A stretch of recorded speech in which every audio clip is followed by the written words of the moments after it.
A warning for my fellow travellers. If you ever have a layover in Philly overnight, don't spend the night at the economy motel. And if you absolutely must, steer clear of room 103. I was heading south to visit some family members for a few weeks, and unfortunately, the only flight available included a 7-hour layover in Philadelphia. Not wanting to spend those hours huddled outside the airport, I rented the cheapest motel I could find, and I took the shuttle over at about 11 p.m. This place, it was about the shadiest looking motel that I'd ever seen. But it was a bed, right? I checked in and headed to my room, 103. Exhausted by now, I immediately collapsed on the bed. A bit lumpy, but not terrible. Not bothering to take my contacts out, I closed my eyes and I let my thoughts wander. I was yanked back to reality by a loud, grumbling noise. From my stomach. Right, the airline had not fed us. Annoyed, I dug around in my bag for one of those microwavable soup cups, which I promptly tossed in the room's microwave. As the microwave rattled away, I noticed a piece of paper wedged underneath it. I yanked it out and unfolded it. There were 2 words scribbled on it hastily. Don't look. Huh? Whatever. I tossed it aside and I retrieved my soup. Feeling lonely, I hopped online to see if anyone was on. I was in luck. My long-distance girlfriend happened to be on Skype. I called her up and we chatted a while, trying to keep our voices down. Eventually, though, she said something that made me laugh, and I heard a muffled curse come from upstairs. Feeling guilty, I said my goodnights and ended the call, with the intention of getting a bit of rest before my next flight. As I lay in the now dark room, I noticed a thin stream of light coming from where the curtain didn't close properly. Annoyed, I got up to close it. I was almost at the window when I heard it. I can see into your bedroom. The voice sent a chill up my spine. It was very quiet and high-pitched, like a child's. It was so soft, I wasn't sure I hadn't just imagined it. I shook my head and I reached for the curtain. I know you can hear me. I'm at your bedroom window, and I know you can hear me. I jumped back as a shadow crossed the stream of light coming into my room. I definitely had not imagined it that time. There was a voice directly outside my door. Someone was out there, looking in. I jumped back into bed and I pulled the covers right up to my chin. I'm at your bedroom window. I know you can hear me. I can see in your bedroom. Are you listening to me? I know you can hear me. Come, take a look. I'm at your bedroom window. The taunting went on and on, rattling into my thoughts and leaving me paralyzed in fear. Suddenly, I heard the tenant upstairs moving around again. Footsteps stomped over to the door above, and I heard muffled shouting. "Hey, shut up down there. This isn't funny. I got work in 4 hours." The door upstairs slammed, and there was silence. I breathed a sigh of relief and I leaned back against the pillow, determined to get some sleep. I'm still out here. Come, look out your window. I sat straight back up, my heart pounding in my ears. The voice was back. It whispered on and on, repeating its mantra over and over. I put my hands over my ears and I rocked back and forth, trying to block out the sound. It was no use. The longer I sat there, the louder it got, until I could hear it so clearly, it sounded like it was right next to me. Frantic, I picked up the phone and I dialed the police. Stammering and stuttering in fright, I managed to give them the information: where I was, what was wrong, please help, I'm scared. I didn't care if it was a prank at this point. My mind was reeling in terror. The officers assured me that they'd be over shortly to see what the issue was. I thanked them and I hung up the phone. As soon as I did, silence descended over the room. It wasn't just that the voice stopped. No. Utter silence filled the room. The air conditioner stopped. The street noises outside ceased. Even the faint hum of electricity from the TV and the lights, it all went away. It pressed on my ears with a tangible heaviness that sent shivers through me. Next to me, my phone rang. The caller ID told me that it was the police station, calling me back. Cautiously, I picked it up and I answered. Hello? I whispered. They aren't coming, growled the voice, and every light went out, plunging the room into complete and total darkness.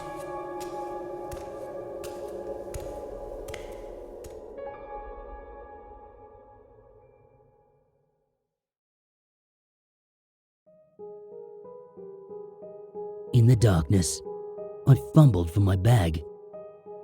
I may not have had a flashlight, but I did have my video camera, which had a weak light on it.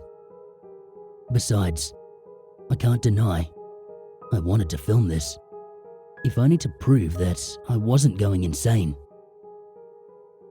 Finding it, I turned it on, casting a dim light over the room.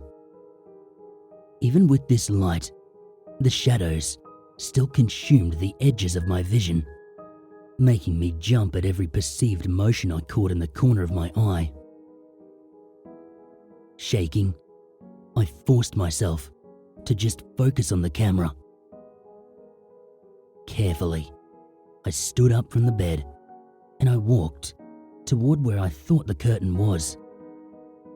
The thin light from the camera, it only served to give a vague outline of the curtain and the door, as though the darkness had swallowed the room and was now working against the light from my camera. Carefully, I reached out and I touched the curtain, pushing it closed all the way. Whatever was out there, it couldn't look in now. As I did this, I heard a loud, clicking sound next to me, like a latch turning in the door. Panicked, I whipped around to look at the door. Inexplicably, it had opened on its own. The latching sound I'd heard, however, was the door getting caught by the extra security lock. I could see nothing through the crack, just more inky blackness outside. I slammed the door shut again, double-checking the locks and latches. Everything was in place. I breathed a sigh of relief. And that was when I heard it. A sort of scuttling sound coming from the back of my room. Somewhere in the direction of the bathroom. Cautiously, I moved slowly towards the noise, trying to keep my hands from shaking too badly. I knew whatever footage I got was going to be a mess of wobbly camera, but my videographer skills were not exactly my top priority at the moment. I approached the source of the noise, but I found nothing in there, except for another piece of paper, wedged partly behind the wall-length mirror next to the closet. I fumbled to open the folded-up scrap, trying not to tear it in my haste. When I finally got it open, there were only 2 words. Turn around. I was not about to do anything of the sort. Trembling, I slowly looked up into the mirror while pointing my camera behind me at the same time. To my horror, the light from the camera illuminated a faint silhouette of something behind me. All I could make out was a vague form, no taller than the height of the bed, and it was moving toward me. I broke out of my paralysis and I dove into the bathroom, slamming the door behind me. Quietly sobbing, I leaned against the door and I slowly slid down until I was sitting on the cracked tiles. The door firmly closed and locked behind me. Whatever it was scrabbled a bit at the bottom of the door. Then came the whisper. Let me in. I'm out here in the dark. Let me in. Go away, I pleaded with it. The voice, it stopped abruptly. I shivered and let out the breath I'd been holding in so tightly. I still clung to my camera, unwilling to let go of the one thing that was keeping me tethered to reality. I sat there until the rays of early sunlight began peeking under the door, and I knew that it was finally safe. Carefully, I cracked open the door and I peeked around. The coast was clear. In a rush, I grabbed all my luggage and I raced out the door. The hotel manager kind of looked at me oddly, but I wasn't going back into that room. I spent the next hour waiting for the shuttle in the lobby.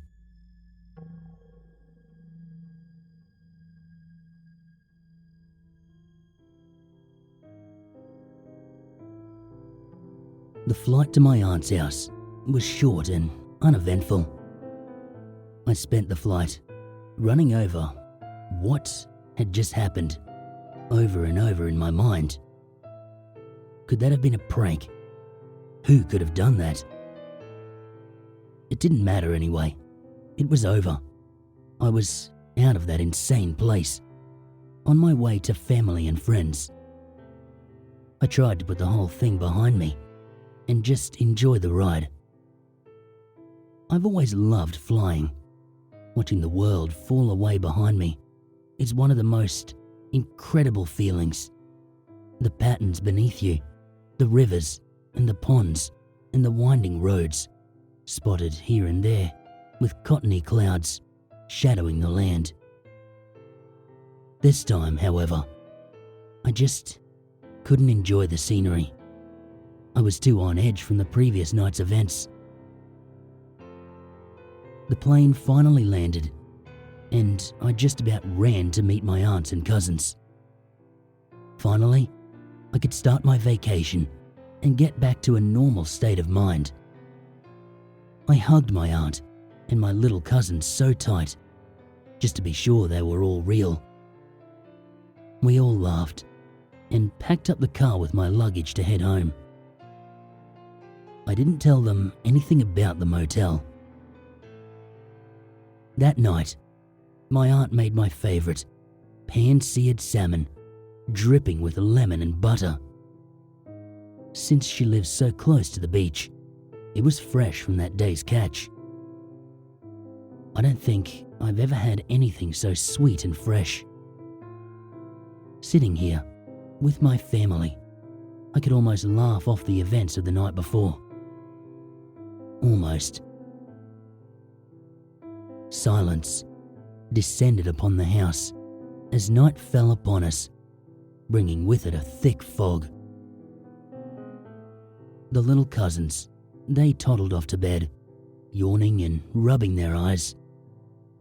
My aunt and I, we sat quietly in the living room, her reading, me silently recalling the night before, over and over. Finally, exhausted, I got up and I announced that I was heading to bed early. A bit surprised, my aunt wished me a good night and I headed to my room to collapse. Once alone, however, I felt unease creep in around me. The only lamp in the room was the bright overhead, too bright to sleep with. And with the fog as thick as it was, no light came in from outside. As if that were not unsettling enough, at the foot of my bed was a large window, and there was no curtain, only a Venetian blind. I shivered, and I turned on my side so I could not see the window. Slowly, I fell into a fitful sleep. I woke up sometime around 3 a.m. to odd, squeaking noises, like nails running across glass or tile. Confused, I sat up and looked around. Blinking, my eyes slowly adjusted to the darkness. Still, I could see nothing that could be making a noise. In fact, it seemed to be coming from somewhere outside. My heart rate quickened as I stood up and I approached my bedroom window with apprehension. With shaking fingers, I reached for the pull to open the blinds. I yanked down with one swift tug and the blinds flew open. Nothing. I let out the breath I'd been holding in a rush. I had only imagined it. Or had I? As I glanced down, I noticed the long, slightly smudged mark near the bottom of the window, as if some grubby hand or paw had run along the glass, looking for a way in. I dropped the blinds, dashed back to bed, and pulled the covers over my head, desperate for some sleep. It seemed impossible that I'd ever get back to sleep after that, but eventually I managed to drift off, dreaming of strange noises and small, scuttling creatures hiding just at the edge of my vision. I woke up in the late morning, head wreathed in fog from a restless night. My phone was buzzing next to me. Squinting, I glanced at it to see that I had 5 unread messages, all from my aunt. I shook my head, not wanting to bother with it at the moment. I fell back against the lumpy pillow. Something was wrong. My eyes flew open and I sat up. No. Even without my glasses or contacts, I could tell I was not in my room at my aunt's house. But no, I couldn't be. I was. I was back in the motel room from the night before. I tried to scream, but only a choked cry escaped my lips. I looked back at my phone. Every message from my aunt was a variation on, "Where are you?" Still in my pajamas, I ran to the door, threw it open, and dashed to the office. In a panic, I ran in, and I immediately started begging the manager for help. He looked up, startled, not at me, but at the door I'd just come through. The door again? I thought I fixed that damn thing. Without a single glance at me, he walked over and shoved the door closed. He had not even seen me. Later on, I returned to room 103, numb and confused. As I sat on the bed, I heard the voice one last time. You are mine now. It taunted. I didn't care. I couldn't even muster up emotion anymore. I've lost count of the days I've spent here by now. I don't think I'm dead, just not quite synced up with the rest of the world. These days, I'm the one leaving the notes, warning travelers not to look out the window. Most of them, they laugh when they see my scribblings, but I don't worry too much. It's the people that dwell too long on my message that worry me. They're the ones that listen too closely to the voice in the window. They're the ones that might end up like me someday. There's a young couple staying here right now. I'm sitting outside, waiting for them to quiet down and go to sleep. I'm trying not to think of how life was before I ended up here.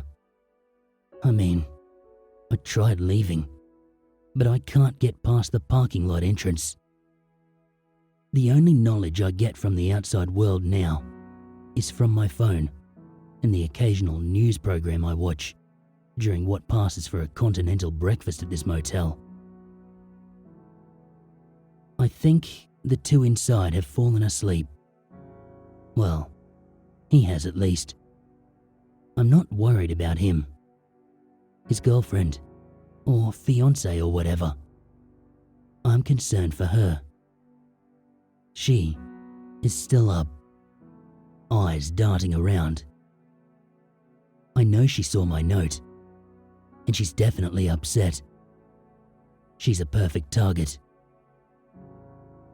Excuse me now. I'm going to go huddle in the closet, with my hands over my ears. The voice, it's going to start soon.